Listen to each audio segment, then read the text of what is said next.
Puji Tuhan, mari kita buka Alkitab kita. Hari ini saya bicara tentang mengalami kuasa firman Tuhan. Bisa PowerPoint-nya ditampilkan. Ya, langsung saja. Kita lihat ayatnya. Saya kutip dari Yesaya 55 ayat 3 sampai 11. Yesaya 55 ayat 3 sampai 11. Demikian firman Tuhan.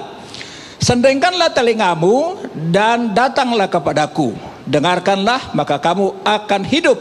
Aku hendak mengikat perjanjian abadi dengan kamu menurut kasih setia yang teguh yang kujanjikan kepada Daud. Sesungguhnya aku telah menetapkan dia menjadi saksi-saksi bagi bangsa-bangsa, menjadi seorang raja dan pemerintah bagi suku-suku bangsa. Sesungguhnya engkau akan memanggil bangsa yang tidak kau kenal, dan bangsa yang tidak mengenal aku engkau akan berlari kepadamu. Oleh karena Tuhan Allahmu dan karena yang Maha Kudus Allah Israel yang mengagungkan engkau. Carilah Tuhan selama ia berkenan ditemui, berserulah kepadanya selama ia dekat. Ayat 7, next. Baiklah orang fasik meninggalkan jalannya dan orang jahat meninggalkan rancangannya. Baiklah ia kembali kepada Tuhan, maka dia akan mengasihaninya. Dan kepada Allah kita, sebab ia memberi pengampunan dengan limpahnya. Sebab rancanganku bukanlah rancanganmu dan jalanku bukanlah jalanmu. Demikianlah firman Tuhan. Seperti tingginya langit dari bumi, demikianlah tingginya jalanku dari jalanmu dan rancanganku dari rancanganmu. Sebab seperti hujan dan salju turun dari langit dan tidak kembali ke situ, melainkan mengairi bumi, membuatnya subur dan menumbuhkan tumbuh-tumbuhan, memberikan benih kepada penabur dan roti kepada orang yang mau makan. Ayat 11, ini yang menjadi konsentrasi kita. Demikianlah firmanku yang keluar dari mulutku. Ia tidak akan kembali kepadaku dengan sia-sia, tetapi ia melaksanakan apa yang kukehendaki dan akan berhasil dalam apa yang kusuruhkan kepadanya. Nah, saudara yang kasih Tuhan, judulnya adalah mengalami kuasa firman Tuhan. Bilang sama-sama mengalami kuasa firman Tuhan. Coba kita lihat lagi slide-nya. Saya tulis seperti ini di pendahuluan saya. Kuasa terbesar yang dapat dialami orang percaya kepada Yesus adalah kuasa firman Tuhan yang keluar dari mulut Allah. Saudara dikasih Tuhan, saya percaya bahwa di dunia ini banyak kuasa. Setuju nggak? Ini kan saya buat PowerPoint-nya ada drum di situ, ada rudal. Karena tadi pagi Iran merudal Israel, ya kan? Kira-kira jam 1 pagi Indonesia. Itu puluhan rudal sekali jalan. Ini sangat ngeri rudal ini. Karena kalau sampai ini meledak, wow. Tapi puji Tuhan saya lihat, ya, kita mesti berdoa untuk keamanan bangsa-bangsa. Tapi ada juga drone Israel yang bisa menangkal rudal-rudal ini. Saya nggak sampai meledak di tanah Israel, tapi di atas meledak. Puar. Tetapi yang saya maksud adalah bahwa rudal itu punya kuasa. Setuju ya? Dulu waktu saya sebelum bertobat, saya senang ke perdukunan. Ya kan? Kalau kami dikasih mantra, kalau mantra ini sudah kami ucapkan, maka roh-roh jahat akan bekerja. Maka apa yang dimaksudkan oleh mantra itu akan terjadi. Kalau misalnya kita suka seorang cewek, ya kan, itu ada dulu mantranya. Jadi ada ilmu pelet-peletnya. Tapi bukan pelet makanan ikan ini ya. Jadi ada mantranya dalam bahasa Arab. Lalu kita baca mantra itu 7 kali. Setelah itu apa yang terjadi? Bisa berlaku kuasanya. Tinggal tergantung apakah kita percaya atau enggak. Nah, tetapi yang saya percaya, Alkitab bilang bahwa firman Allah tidak pernah kembali dengan sia-sia. Tetapi Alkitab bilang dia akan melakukan apa yang Tuhan suruh dan dia tidak pernah kembali. Kenapa? Karena saya tulis di sini, kenapa firman Allah itu berkuasa? Karena dia keluar dari mulut Allah. Amin. Bu, kalau sesuatu keluar dari mulut suami selalu terlaksana enggak? Ya. Dulu waktu dia baru menikah, sayang kalau nanti diberkati, saya akan beli kau berlian sehingga tanganmu juga gemetar-gemetar. Tapi dibeli enggak? Belum tentu.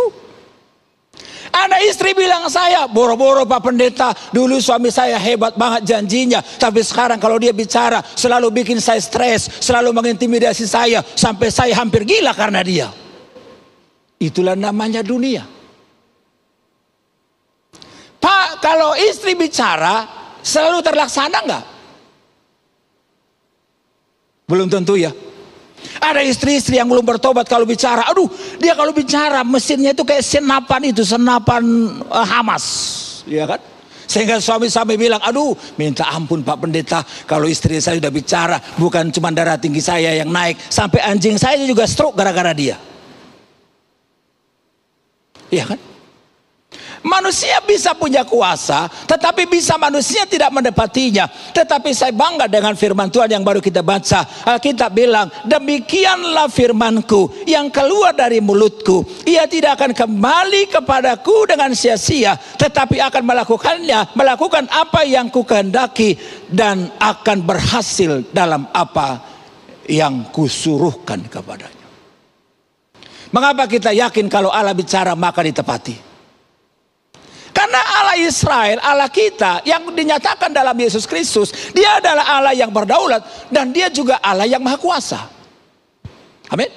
Kenapa ada banyak orang gak berhasil mendapati apa yang ditepatinya? Karena dia terbatas. Kan kalau manusia janji gak ditepati, gak selalu karena dia jahat. Betul gak?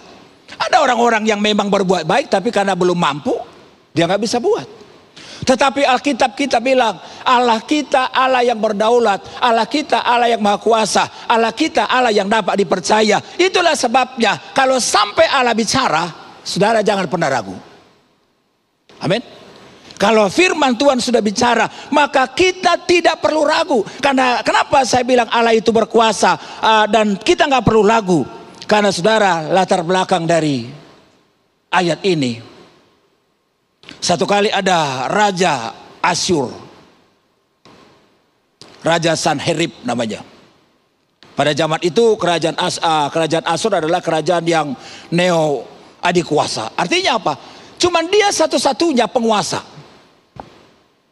Kalau sekarang kan mungkin Amerika Serikat lah ya, penguasa ya.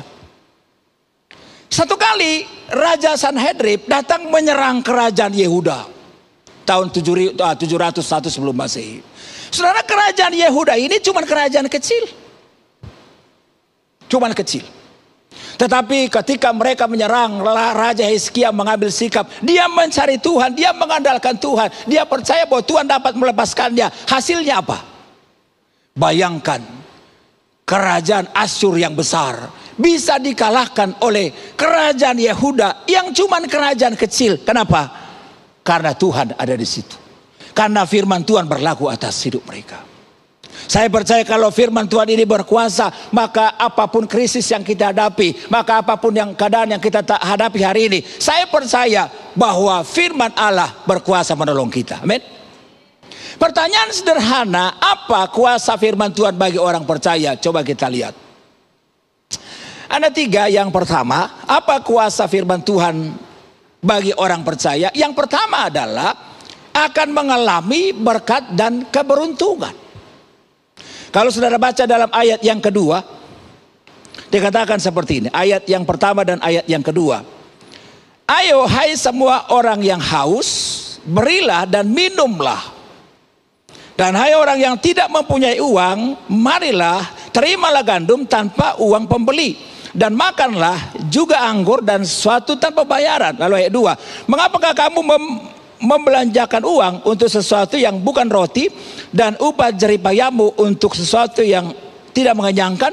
Ayat 3 dikatakan begini. Dengarkanlah aku, maka kamu akan memakan yang baik, dan kamu akan menikmati sajian yang lezat. Artinya apa? Kalau orang percaya firman Tuhan, kalau orang hidup dalam firman Tuhan, maka saya percaya Alkitab bilang, mari engkau yang haus, maka kamu akan minum. Amin. Daud bilang apa? Dulu aku masih muda, Lalu dia bilang, sekarang aku sudah tua. Tapi dia bilang, belum pernah saya lihat anak cucu orang benar meminta-minta roti. Artinya apa? Orang yang hidup sesuai dengan firman, ada saja berkat, ada saja pertolongan Tuhan, ada saja pemeliharaan Tuhan yang sempurna dalam hidup kita. Amin. Saya nggak percaya orang yang percaya kepada Tuhan maka dia akan mati kelaparan. Saya nggak percaya itu. Tetapi saya percaya Alkitab bilang dalam Yosua 1 ayat 8, jangan lupa merenungkan kitab Taurat itu siang dan malam. Apa kata Yosua? Supaya kamu berhasil dan beruntung. Artinya apa Bapak Ibu? Orang yang hidup dalam firman, berkat pertama yang dia lihat adalah berhasil dan beruntung. Orang yang berhasil dan beruntung bukan berarti nggak ada masalah. Orang berhasil dan beruntung bukan berarti nggak ada tantangan. Tetapi yang saya percaya, orang yang berhasil dan beruntung selalu dia melihat jalan-jalan yang terbuka. Kenapa? Karena firman itu sanggup menerobos segala sesuatu. Amin.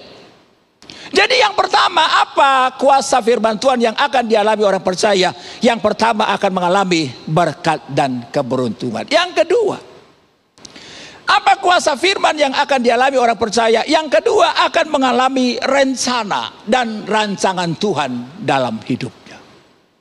Ayat 8 bilang apa? Rancanganku bukanlah rancanganmu. Betul gak Bapak Ibu? Iya kan?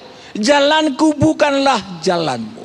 Nah saudara dikasih Tuhan, ada banyak orang yang bersaksi kepada saya, Pak Pendeta, dulu saya pikir saya pintar, dulu saya pikir saya hebat, ternyata apa yang saya rancangkan hancur sehancur-hancurnya. Itu kalau orang mengandalkan manusia dan kekuatannya. Tetapi Alkitab bilang, rancanganku adalah rancangan damai sejahtera. Bilang sama-sama, rancangan damai sejahtera. Setiap orang yang percaya kepada Tuhan, setiap orang yang percaya kepada firman, maka dia akan melihat rancangan Tuhan selalu indah dalam hidupnya. Memang sebentar ada tantangan, tapi yang saya perhatikan Alkitab bilang, manusia bisa mereka-reka yang jahat kepada kita, tapi kalau tangan Tuhan yang merencanakan, dia selalu jadi. Amin. Makanya saya bangga waktu baca ayat ini. Kenapa? Karena kalau orang hidup dalam rencana Tuhan, kalau orang hidup sesuai dengan rancangan Tuhan, maka dia akan lihat progres hidupnya. Hidupnya semakin baik, hidupnya semakin diberkati, walaupun sementara ada tantangan. Tapi orang yang hidup dalam rancangan Tuhan, selalu dia lihat tangan Tuhan yang hebat dalam hidupnya. Amin. Yang ketiga, apakah kuasa firman yang akan dialami orang percaya? Yang ketiga, akan mengalami sukacita dan apa? Damai sejahtera. Kalau saudara baca di pasal ini ayat 12 sampai 14, di situ luar biasa. Alkitab bilang, maka kamu akan berangkat dengan sukacita dan kamu akan berjalan dengan damai sejahtera. Kalau saya tanya Bapak Ibu, apa sih sebetulnya yang paling dicari orang di dunia ini? Bukan orang bilang saya cari uang. Tapi salah satu yang paling dicari orang adalah sukacita. Betul gak? Bu, ada gak artinya kalau kita pakai berlian, tetapi di rumah kita gak ada sukacita? Ada gak artinya? Mana lebih bagus kita pakai berlian tapi gak sukacita, tapi gak ada berlian hidup sukacita? Tapi pertanyaannya, bisa gak ada berlian sukacita? Kan itu kan itu jadi masalah. Tapi kan Pak Pendeta, kalau gak ada berlian apakah saya bisa sukacita? Itu jadi masalah. Tetapi Alkitab bilang orang yang hidup sesuai dengan firman, luar biasa. Alkitab bilang ayat 12, sungguh kamu akan berangkat dengan sukacita dan akan dihantarkan dengan damai. Gunung-gunung serta bukit-bukit akan bergembira dan bersorak-sorai di depanmu. Bayangkan Bapak Ibu, kalau kita hidup sesuai dengan firman Tuhan, maka hidup kita bersukacita. Amin. Hari-hari ini orang sampai pergi ke luar negeri, ya kan? Kalau karena uang banyak sih pergi ke luar negeri jalan-jalan, puji Tuhan. Tapi ada orang yang sampai ngutang pergi jalan-jalan. Kenapa? Pak udah capek kita ini buntu kehidupan. Kita ke luar negeri lah, gak apa-apa, pinjam duit lah dari bank. Coba bayangkan untuk dapat sukacita. Tapi ketika saya pelajari ayat ini luar biasa. Alkitab bilang apa? Gunung-gunung di depanmu bersorak-sorai. Artinya apa? Orang yang hidup sesuai dengan firman, bukan hanya hidupnya yang bersukacita, tapi dunia di sekelilingnya, peliharaannya bersukacita, bahkan orang-orang di sekitarnya bersukacita. Pertanyaan saya sederhana. Orang di sekitar kita kalau hidup, dia tambah stres atau tambah pendek umur enggak? Itu kan pertanyaannya. Orang bilang, saya capek kalau ketemu dia, mending saya nggak usah datang dia. Kalau ketemu batang hidung dia, mending saya pergi aja. Ya kan? Ada orang-orang yang kalau datang sama kita bikin kita stres. Ada nggak Bapak Ibu? Atau suami di rumah bikin stres, atau istri di rumah bikin stres. Tapi Alkitab ini bilang, kalau orang yang hidup sesuai dengan firman, luar biasa Alkitab kita bilang, kamu akan berangkat dengan sukacita. Ada orang Kristen tapi nggak di sini, tapi di daerah saya, ya kan? Mereka datang ke gereja, tapi ke gereja nggak sukacita. Sampai suaminya bilang begini, mah kau lebih duluan jalan deh, ya kan? Gua berat kalau jalan sama lu mau ke gereja. Akhirnya istrinya jalan ke depan, suaminya di belakang 100 meter. Tapi luar biasa, gitu ketemu pendeta di pintu gereja, langsung sukacita dua-duanya. Pak pendeta, pegangan tangan lagi. Sukacitanya basi, pura-pura. Ya. Tetapi ayat ini bilang akan mengalami sukacita dan damai sejahtera kalau kita hidup sesuai dengan firman. Itu sebabnya saya percaya orang yang hidup sesuai dengan firman, tantangan masih ada, persoalan masih ada, tapi tantangan persoalan tidak bisa menghancurkan hidupmu. Amin. Engkau bisa tersenyum di atas masalah ketika engkau angkat tanganmu sama Tuhan, engkau lalu bilang, ku angkat tanganku memuji namamu. Kira-kira tersenyum gak? Wah, keren itu. Itulah saya bangga dengan firman ini. Firman itu berkuasa dalam hidup kita. Tapi sayangnya saya pelajari, sorry kalau saya ngomong ini. Kenapa ada banyak orang Kristen hidupnya tidak bersukacita? Kenapa ada banyak orang Kristen tidak mengalami berkat dari kuasa firman Tuhan ini? Jawabannya sederhana. Sorry saya ngomong ini. Karena kebanyakan kita hanya mendengar firman, tetapi tidak hidup di dalamnya. Karena Alkitab bilang orang yang berbahagia adalah orang yang apa? Yang mendengarkan firman Tuhan dan melakukannya. Artinya apa? Semakin banyak kita melakukan firman Tuhan, maka sukacita kita akan semakin dahsyat. Semakin banyak kita melakukan firman Tuhan, maka kemuliaan Tuhan akan semakin dahsyat dalam hidup kita. Amin. Itulah sebabnya saya mengupas buat kita kesempatan ini. Bagaimana caranya supaya kita mengalami kuasa firman Tuhan? Karena banyak orang Kristen bilang begini, Pak Pendeta, saya sudah lama jadi orang Kristen, bahkan saya melayani Tuhan, tapi saya nggak pernah mengalami kuasa Tuhan.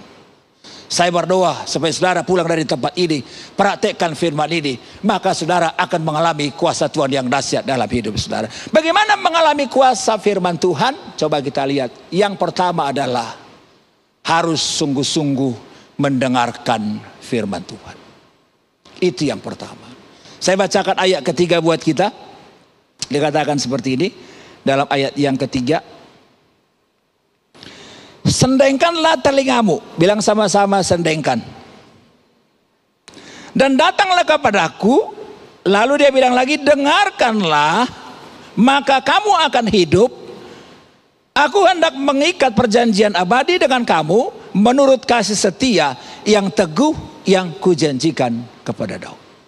Di situ ada dua kata yang penting. Satu, sendengkanlah telingamu. Lalu yang kedua, dia bilang, dengarkanlah. Artinya apa? Orang yang ingin mengalami kuasa firman, yang pertama adalah dia harus sungguh-sungguh mendengarkan firman Tuhan. Telinganya harus disendengkan kepada firman Tuhan. Mungkin saudara berkata, tapi kan saya kan di gereja Pak Pendeta, apakah saya tidak mendengarkan firman Tuhan? Betul, saudara mendengarkan firman Tuhan. Tapi kalau kita belajar bangsa Israel, saudara ngerti gak sih bangsa Israel? Dari zamannya Nabi Musa, 1500 tahun sebelum Masehi, Tuhan selalu mengirim nabi kepada bangsa Israel. Tetapi Alkitab bilang, bangsa ini tegar tengkuk. Pertanyaan saya, mereka dengar firman gak? Dengar. Alkitab bilang bangsa ini mendengarkan firman, tapi Alkitab bilang hatinya menjauh daripadaku. Itulah namanya bangsa Israel. Mereka tetap beribadah. Tuhan kirimkan nabi-nabi untuk menyampaikan firman Tuhan, tapi hati mereka tetap gak terbuka kepada firman. Bahkan Alkitab bilang mereka itu orang-orang yang keras kepala. Artinya apa? Saking kerasnya kepalanya, gak bisa menembus firman itu masuk ke dalam. Betul gak? Berarti saya bayangkan kepala ini lebih keras dari batok kelapa santan ini. Ya, gak bisa masuk. Jadi orang yang diberkati lewat firman Tuhan bukan sekedar mendengarkan, tetapi orang yang mendengarkan firman Tuhan, lalu firman itu masuk dalam hatinya, firman itu mengubah. Kenapa? Karena dia melakukan firman Tuhan. Itulah sebabnya hari ini kita diingatkan, kalau kita mendengarkan firman Tuhan, kalau kita mau diberkati, saudara, jangan sampai kita sama dengan orang Israel. Mereka mendengarkan firman Tuhan, tapi hati mereka tetap keras. Hidup mereka tetap sama. Sepanjang berapa ratus tahun, berapa ribu tahun, mereka dituntun oleh Tuhan. Tapi mereka gak pernah sungguh-sungguh mendengarkan firman Tuhan. Tapi hari ini kita diingatkan oleh firman. Bagaimana mengalami kuasa firman? Alkitab bilang, senengkanlah telingamu, dengarkanlah aku, dan hidup kita harus berubah. Saudara dikasih Tuhan, di akhir zaman ini setan itu pintar. Salah satu kerjaan setan adalah bagaimana dia izinkan orang percaya dengar firman, tapi jangan sampai mengubah hidupnya. Itulah yang setan mau buat. Bahkan kalau bisa setan datang ke gereja, ya kan? Ada pembicara yang viral, katanya setan lebih banyak di gereja daripada diskotik. Menurut saudara itu benar apa enggak? Hah? Ya nggak apa-apa lah, terserah lah. Tapi menurut saya bisa juga lebih banyak di diskotik, karena orang-orang yang di diskotik semua udah kesetanan. Betul nggak? Kan masing-masing kalau diskotik kan dibilang enak, yang nggak enak ada setannya nggak? Tapi poin saya bukan di situ. Poin saya adalah salah satu pekerjaan setan yang paling sibuk di akhir zaman adalah membuat anak-anak Tuhan supaya tidak mendengarkan firman Tuhan. Itu kerjaan setan. Setan buat begitu banyak hal yang bisa dengarkan dengan sangat indah. Betul nggak? Sekarang kalau kita searching Instagram, waduh, kalau kita nggak hati-hati, udah 4 jam loh. Benar nggak? Kalau di Glo memang jarang ya yang searching Instagram sampai berjam-jam ya. Paling 5 menit langsung doa 4 jam ya. Memang hebat nih jemaat Glo ini loh. Iya, betul nggak? Kalau dulu kan para pendeta, ya, hamba Tuhan, itu tangannya kepalan karena berdoa. Tapi kalau hari ini tangan bisa kepalan karena sibuk searching internet. Iya, benar loh. Minimal kalau setan gak bisa menghambat kita dengar firman, biasanya setan memang bisa datang ke gereja. Ngapain dia datang ke gereja? Setan bilang begini, kita harus datang ke gereja supaya orang-orang yang rajin dengar firman di gereja yang serius, kita urut-urut dari belakang. Nanti lama-lama dia akan mulai ngantuk, ya kan? Lalu yang kelihatan cuma putihnya. Jadi begini. Itu kerjaan setan. Karena setan gak mau tahu seberapa rajin saudara ke gereja. Bahkan sore saya ngomong ini, setan gak mau tahu seberapa rajin kita melayani. Selama kita gak mendengarkan firman Tuhan dengan gak teliti, selama kita gak mendengarkan firman dengan sungguh serius, maka Alkitab bilang kita akan ikut arus. Betul gak? Jadi yang pertama, bagaimana supaya kita mengalami kuasa firman Tuhan? Yang pertama apa? Harus sungguh-sungguh mendengarkan firman Tuhan. Coba saya tanya, tandanya saudara sungguh-sungguh melakukan firman Tuhan, mendengarkan firman Tuhan. Minggu lalu siapa yang datang ke gereja di Gelo?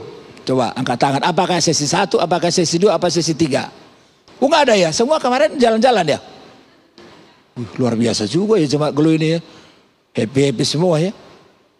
Tapi nggak usah angkat tangan. Kira-kira di antara saudara masih ada nggak yang ingat judul khotbah Pak Gembala minggu lalu? Kalau masih ada yang ingat berarti layak dapat hadiah. Itu baru judul. Belum lagi poin-poinnya. Apa ya? Apa ya? Padahal pemahaman saya, kenapa orang gagal mengingat firman Tuhan? Karena dia tidak melakukan firman-Nya. Yang kedua, bagaimana mengalami kuasa firman Tuhan? Coba lagi yang kedua, harus sungguh-sungguh apa? Mencari Tuhan. Coba kita lihat ayat yang ke-6. Ya. Ayat yang ke-6. Carilah Tuhan apa? Selama ia berkenan ditemui. Berarti yang kedua, bagaimana kita mengalami kuasa firman Tuhan? Maka carilah Tuhan selama ia berkenan ditemui. Saudara, menurut saya sebetulnya hal yang paling hebat, hal yang paling indah, hal yang paling mulia yang bisa kita cari adalah mencari Tuhan. Setuju nggak Bapak Ibu? Saudara bangga nggak kalau mencari berlian dapat berlian? Bangga ya? Atau contoh sederhana begini ya. Contoh sederhana. Ada kepastian ya. Kepastian di Tarutung. Di Tarutung ya. Tahu Tarutung nggak di mana? Hah? Ya kalau nggak tahu biar kita ganti yang lebih sulit. Masa saudara nggak tahu Tarutung? Ya. Jadi kalau ada yang bilang begini, saudara pergi ke Tarutung, lalu saudara putarin kota Tarutung, kan Tarutung kan kecil, betul nggak? Iya kan? Nanti kalau saudara di sana ketemu mobil Rolls Royce yang harganya 18 M, itu menjadi milik saudara, saudara pergi nggak kira-kira? Halo, saudara pergi nggak kira-kira? Hah? Harga mobil 18 M loh.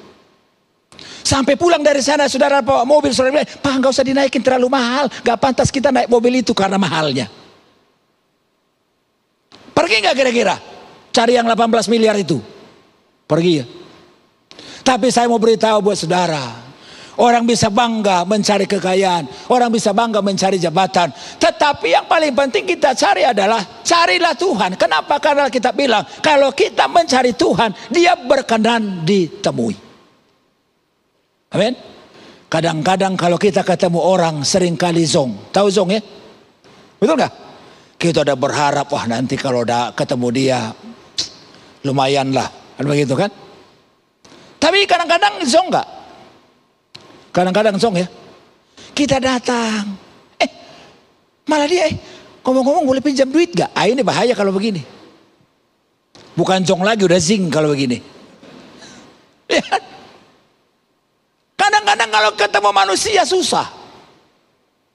Ya kan? Kita udah ketemu. Padahal dia ada di rumah. Tapi dia bilang, dia nanti bakal bikin susah. Bilang aja gak ada di rumah. Kadang-kadang manusia begitu.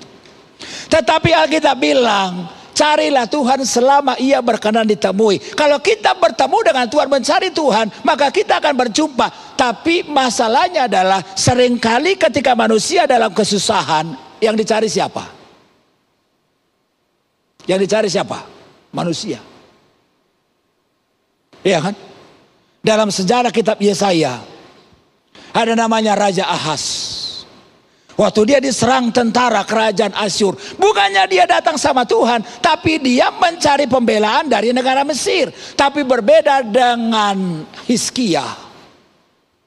Ketika dia datang sama Tuhan, maka Tuhan menyatakan kuasanya dalam hidup Hizkia. Itulah sebabnya yang kedua, bagaimana supaya kita mengalami kuasa Tuhan? Yang kedua, pastikan kita sungguh-sungguh mencari Tuhan. Amin. Pagi-pagi kita bangun mencari Tuhan. Biar selalu Tuhan yang kita ingat, yang kita utamakan dalam hidup kita. Kalau kita sudah mencari Tuhan lebih dari apapun, Alkitab bilang, carilah Tuhan selama ia berkenan ditemui. Saya percaya setiap orang yang sungguh-sungguh mencari Tuhan, pasti dia punya pengalaman yang dahsyat bersama dengan Tuhan. Dulu waktu saya mencari dukun, memang kalau ke dukun itu ya kita lebih berani bayar harga ya. Saya dulu waktu ke dukun, itu kan ada perjanjian darah ya. Perjanjian darah, maka darah saya diambil, ya kan? Maka darah-darah binatang-binatang itu saya minum, mentah itu, darah anjing, darah ayam. Kita berani, kenapa? Karena kita yakin sama dukun dan memang ada kuasanya. Nah, tapi yang saya mau beritahu buat saudara, bukan supaya kita mencari dukun, tapi yang saya beritahu buat saudara, kalau Allah kita, Allah yang Maha Kuasa, masakan kita hitung-hitungan cari Tuhan? Masakan hitung-hitungan kita kalau berdoa? Karena saya percaya Tuhan kita, Tuhan di atas segala Tuhan. Amin. Hari-hari ini kalau orang diminta, ayo cari Tuhan, yuk datang doa puasa. Kira-kira banyak ya gak yang datang doa puasa? Waduh, banyak sekali alasan. Pak, kata dokter, aduh Pak Pendeta, gak boleh saya Pak terlambat setengah jam makan Pak, mas saya lagi kambuh. Kalau orang ditanya sekarang diajak mencari Tuhan doa semalaman, masih ada yang mau gak? Hah? Masih ada gak yang mau doa semalaman hari-hari ini? Tapi kadang-kadang gak sadar dia bisa searching handphone bisa sampai pagi loh.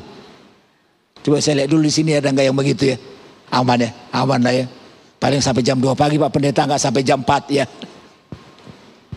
Jadi yang kedua, bagaimana kita mengalami kuasa firman Tuhan? Kita bilang carilah Tuhan selama ia berkenan ditemui. Artinya apa? Sampai Yesus datang ke bumi, maka dia berkenan ditemui. Artinya setiap kita yang datang sama Tuhan, kita akan mengalami perjumpaan-perjumpaan yang dahsyat. Amin. Yang ketiga, bagaimana mengalami kuasa Tuhan? Yang ketiga, harus sungguh-sungguh berseru kepada Tuhan. Coba lihat ayat yang ke-6 lagi. Ayat 6 dikatakan seperti ini. Carilah Tuhan selama ia berkenan ditemui, berserulah kepadanya selama ia dekat. Berarti yang ketiga, bagaimana kita mengalami kuasa firman Tuhan? Alkitab bilang berserulah kepada Tuhan selama ia dekat. Allah kita adalah Allah yang hidup. Bilang sama-sama, Allah yang hidup. Allah kita adalah Allah yang berkuasa. Allah kita adalah Allah yang sangat mendengar umatnya. Kalau kita berdoa sama Tuhan, Tuhan pasti dengar. Makanya Yesaya berkata, carilah Tuhan selama ia berkenan ditemui. Berserulah kepadanya selama ia dekat. Kira-kira kalau kita berseru kepada Tuhan, doa kita sampai enggak? Oh, sampai. Makanya ada lagu bilang apa? Dia hanya sejauh doa dekat dia. Saya percaya orang-orang yang berseru dengan Tuhan dengan serius, dengan sungguh-sungguh, dia pasti punya pengalaman-pengalaman yang luar biasa dengan Tuhan. Kenapa?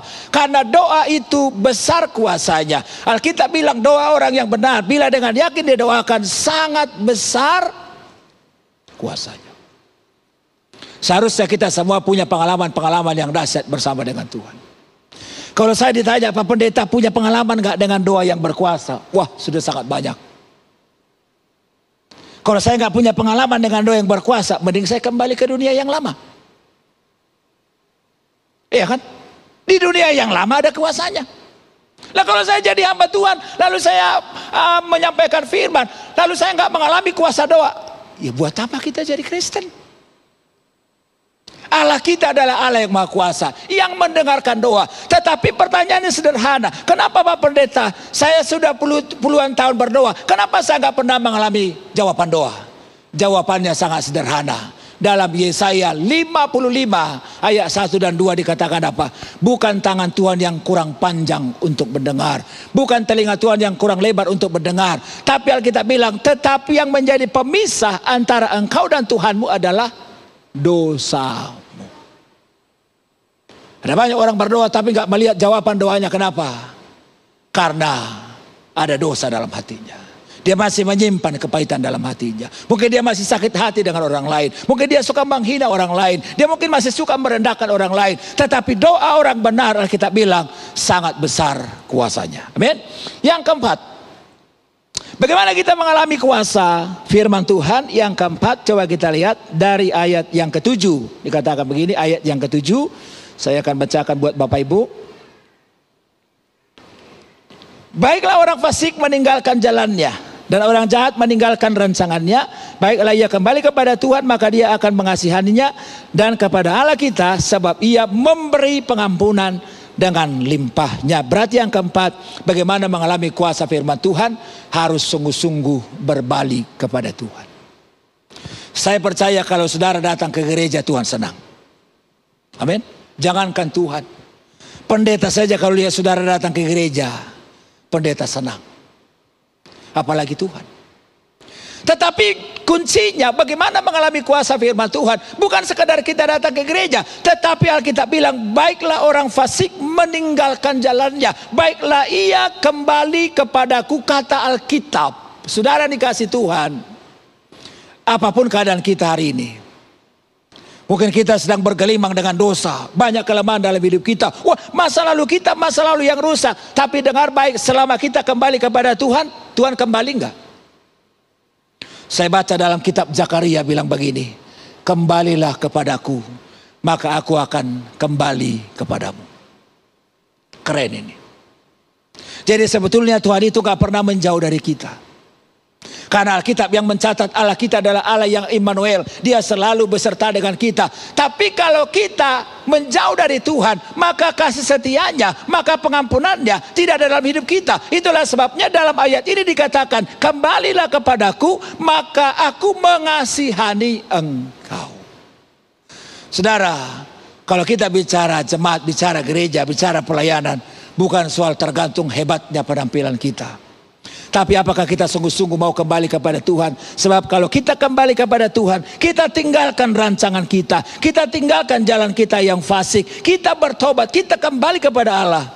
Maka ayat ini bilang, kasih setia Tuhan, pengampunan Tuhan akan sungguh-sungguh nyata dalam hidup kita. Yang terakhir, yang kelima, bagaimana kita mengalami kuasa firman Tuhan? Saya pelajari dari ayat 8, dikatakan begini, sebab rancanganku bukanlah rancanganmu, dan jalanmu bukanlah jalanku, demikianlah firman Tuhan. Berarti yang kelima, bagaimana kita mengalami kuasa firman Tuhan ini? Yang kelima adalah harus sungguh-sungguh hidup dalam rencana Tuhan.